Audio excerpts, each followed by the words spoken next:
Kementerian Pembangunan Wanita dan Keluarga menunjukkan bahawa 60% punca perceraian adalah disebabkan kewangan. Dan benda ni akan jadi lebih kritikal kalau kita lihat sekarang ni waktu zaman orang buat perbandingan dekat social media. Kan? Kan semua orang nak tunjuk dia show off tapi dia tak tunjuk pula secret report dia. Secret report rahsia. Kan rahsia lah kononnya kan. Padahal semua tu pinjam. Jadi yang member ni tak faham game, dia pun ikut juga. So last sekali berlakulah satu perlombaan yang akhirnya mengakibatkan dia kecundang, blacklist, bankrupt dan akhirnya boleh pergi kepada tahap berlakunya pengambilan rasuah di tempat kerja.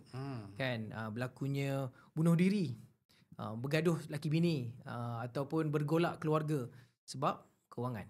So kita rasa benda ni satu benda yang merisaukan, dan inilah juga kenapa saya memilih untuk berada dalam perjuangan ni, perjuangan untuk bantu orang capai financial freedom.